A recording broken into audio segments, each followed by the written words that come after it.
was Lighthouse by the woman whose dressing room I'm borrowing, Kelly Clarkson. It is such a powerful song. It is also an insane song to cover. I don't think people should cover Kelly Clarkson. Pink is one of the most publicly outspoken artists of her generation. She has never needed a prompt to say exactly what she thinks about the industry, about her marriage, about her body, about other people's opinions of her. She's been doing it since her debut album in 2000, and the version of her doing it now, 25 years into a career, is noticeably less apologetic about it than the early version was. So when the headline reads, "Pink breaks her silence," the first question should be, silence about what exactly? Because whatever made her quiet long enough for a silence to exist is the part worth watching. The context behind what she said about Kelly Clarkson matters more. The rumors that took on a life of their own. Before Pink said a single word publicly, the internet had already written the story for her. And it was a version she had absolutely no part in creating. In early 2026, word spread quickly that Pink was being lined up to take over The Kelly Clarkson Show. Not guest host. Take over. Permanently step into the hosting chair as Kelly's replacement. Inherit the studio, the audience, the format, the whole thing. The story moved fast, because it had all the ingredients that make entertainment rumors travel. Two famous women, a power vacuum, a possible changing of the guard on daytime television. It was the kind of narrative that writes itself, and once it was written, it moved faster than anyone involved could get ahead of it. And it wasn't coming from nowhere. Kelly Clarkson had already announced that The Kelly Clarkson Show would be ending after its 7th season. That announcement alone had created a real conversation about what would happen to the slot, the format, and the audience the show had built since it launched in 2019. When Pink's name got attached to that conversation, people ran with it, and by the time it reached Pink, it had been reported and repeated enough times that it had the texture of confirmed news. Pink addressed it directly through an Instagram video that she later deleted, which, for the record, is its own interesting detail. She didn't post a quiet statement or let her publicist handle it. She got on camera herself, looked into the lens, and said in plain terms that she was not taking over The Kelly Clarkson Show. She described what she was actually doing, stepping in as guest host for the first week of March 2026 to help kick off Women's History Month, a temporary arrangement, something she was doing as a favor for a friend, not a career pivot she had been quietly planning. But here's what made people stop and actually pay attention. It wasn't just the denial, it was the tone. Pink said, "I'm doing a fun thing for my buddy Kelly because it's a fun thing." Not a professional obligation, not a strategic career move, a fun thing for a buddy. And then she added something that landed harder than the denial itself. "If I wanted a talk show, I would not have to audition. I would just have one, and it would be amazing." That's not the language of someone defending a rumor. That's the language of someone who is genuinely tired of having words put in her mouth. And the Kelly Clarkson rumors were only half of what she was dealing with at that exact moment. Kelly's show ends, and what that actually meant. To understand why the Pink takeover story landed the way it did, you have to understand what the Kelly Clarkson Show meant, and how its ending became a bigger moment than most people initially treated it. Kelly launched the show in 2019, and from the beginning, it carried something that a lot of daytime television had stopped feeling like: genuine energy. Kelly wasn't a career television host who had worked her way up through broadcasting. She was a musician, the original American Idol winner, a woman who had spent nearly 2 decades navigating the music industry's particular brand of pressure. And she brought that directness into a format that had grown comfortable with being polished and safe. The show won Daytime Emmy Awards. It built an audience that followed Kelly specifically, not just the format. But by the time Season 7 was announced as the final season, the circumstances around the show had become inseparable from the circumstances around Kelly's personal life. She had filed for divorce from Brandon Blackstock in 2020, and the legal process stretched out publicly and painfully for years. The details that came out during that process were not small: disputes over management fees, questions about the terms of their professional relationship alongside the personal one, and custody arrangements for their 2 children that played out in court filings. Kelly navigated all of that while continuing to show up on television 5 days a week and interview guests and sing. She relocated from Los Angeles to New York, which became the backdrop for a visible personal reinvention. New city, new aesthetic, significant weight loss that generated its own wave of public commentary, and a candor about mental health that she began speaking about more openly than she had before. The New York chapter of the show had a different energy to it than the Los Angeles years, sharper, more settled, like someone who had come through something and was no longer performing okayness.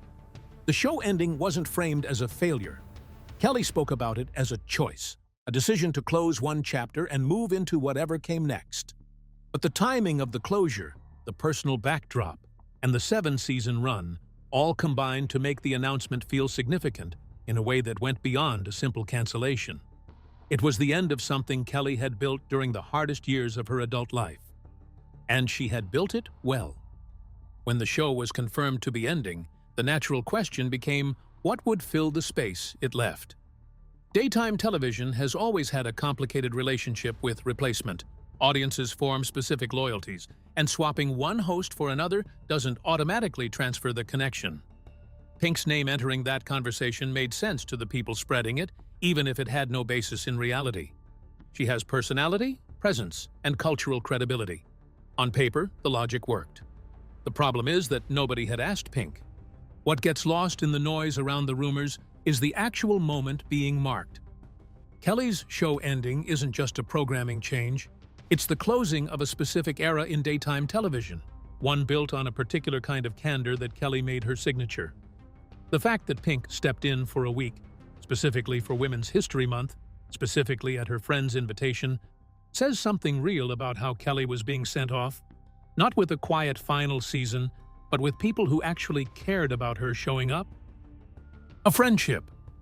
The headlines kept underselling. Most of the coverage around Pink's guest hosting framed it as a celebrity favor, one famous name stepping in to help another. But the friendship between Pink and Kelly Clarkson has a specific history to it, and it matters to understanding why Pink's response carried the weight it did. Both women came up in the same early 2000s era of pop music, but they came up differently. Kelly's path ran through American Idol, a television competition that produced one of the most commercially successful careers in the show's history, but also came with its own set of pressures around image, label expectations, and public ownership of who she was supposed to be. Pink's path ran through a different kind of industry friction, an early career that shifted genres, a relationship with her label that was at times openly difficult, and a public persona built specifically on the refusal to be managed into something easier to market. What they shared, underneath those different paths, was an unwillingness to perform a version of themselves that didn't match the actual one. Both of them have spoken publicly about the cost of that, the professional friction it creates, the way the industry responds to women who don't cooperate with its preferred version of them. That kind of shared experience creates a different quality of friendship than shared fame does. It's also worth looking at how both women have handled public pressure around their physical appearances, because the parallel is striking. Kelly faced years of relentless commentary about her weight, commentary that she addressed directly and repeatedly, refusing to let it define how she presented herself professionally. Pink dealt with a version of the same thing.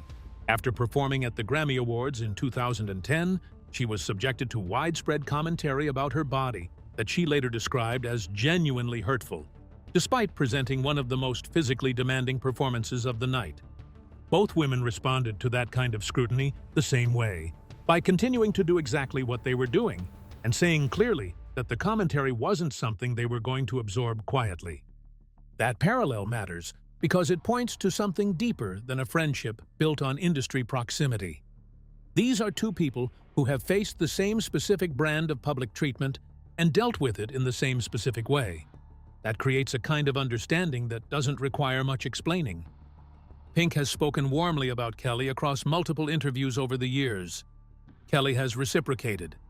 But the nature of their dynamic has never been the kind of public, performative friendship that celebrity culture tends to produce for cameras. The coordinated red carpet appearances, the social media posts timed to press cycles, the friendship that exists primarily as content.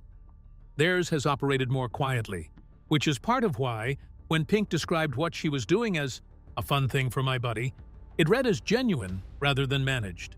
There was no press release attached to it, no brand partnership angle, just a straightforward description of why she was there. There's also something worth noting about the timing of Pink's choice to show up. Kelly's final season was moving toward its close. The show that Kelly had spent 7 years building, through a divorce, a cross-country move, a personal reinvention, was in its last stretch. Having a friend step in during that period, publicly, with warmth and without making it about herself, is a specific kind of loyalty. Pink wasn't there to generate headlines for her own benefit. The guest hosting appearance was structurally built around Kelly's send-off, not around Pink's platform. That context is what makes the rumor so particularly frustrating. It took an act of friendship and reframed it as a career maneuver, turning something personal into something political. And in the process, creating a story that required Pink to publicly correct the record on her own motives. The fake news. Pink couldn't stop fighting.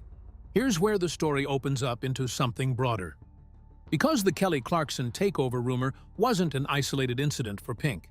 It arrived in the middle of a period where she had been dealing with a specific and exhausting pattern. Stories about her life being reported as fact, with no factual basis. The most striking example came almost simultaneously with the show Rumors. Reports began circulating that Pink and her husband, Carey Hart, were separating after a 20-year relationship. The claim spread across entertainment outlets with the kind of confidence that usually accompanies sourced reporting.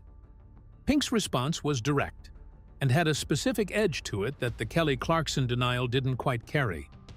She said, "I was just alerted to the fact that I'm separated from my husband. I didn't know. Thank you for letting me know. I was wondering, would you also like to tell our children? My 14-year-old and 9-year-old are also unaware." That's not just a denial. That's a woman pointing at the actual human cost of how entertainment media operates. She and Carey Hart have been together since around 2006. They have 2 children, Willow, who is 14, and Jameson, who is 9. When a story about their parents' separation circulates as news, those are real children who can access that information. Pink made that point explicitly rather than letting it stay implied, and in doing so, she shifted the conversation from "is the rumor true" to "what does it mean that the rumor exists?" Pink and Carey Hart's relationship has never been a simple one to track from the outside. They did briefly separate in 2008 before reconciling, and they've spoken candidly over the years about the work their marriage has required. That history, in a media environment that favors the most dramatic interpretation available, made them a recurring target for separation stories. Every time the story resurfaced, it carried the weight of that earlier real separation, as if the prior difficulty was evidence that the current claim might be true. What Pink's response made clear is that she was no longer interested in treating these stories as simple misinformation to be quietly corrected.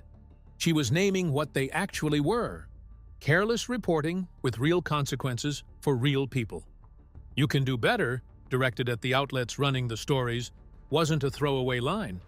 It was a specific challenge to an industry that treats celebrity relationships as content without accounting for the families those relationships contain. It's also worth noting what Pink didn't do. She didn't file legal threats. She didn't go through a publicist. She got on her own phone, made a video, spoke directly to her audience, and said her piece. That directness is consistent with how she has always operated, but it's also exhausting in a specific way. Every time a false story circulates, the burden of correction falls on the person the story is about. The outlet that ran it moves on to the next story. Pink is left managing the fallout with her actual family. The pattern of Pink having to publicly correct false narratives about both her professional and personal life in the same news cycle within days of each other is itself a story. It speaks to something about the media environment she and Kelly and most women at their level of public visibility operate inside. Stories get written, spread, and consumed before the people they're written about have any opportunity to respond. By the time the correction comes, the original version has already done its work. What Pink actually broke silence about, and the sad part. Now we get to the part that the headline was always gesturing at, but never quite explained. The sad in this story is easy to misread. It's not that Pink said something heartbreaking in her Instagram video, or that there's a falling out between her and Kelly, or that the friendship itself is in trouble. The reality is quieter than that, and in some ways more significant. What Pink actually broke silence about, when you look at both the Kelly denial and the marriage denial together, is the specific exhaustion of being a woman with a long public career who still has to spend her time correcting invented narratives about her own life. She's been in the industry for over 2 decades.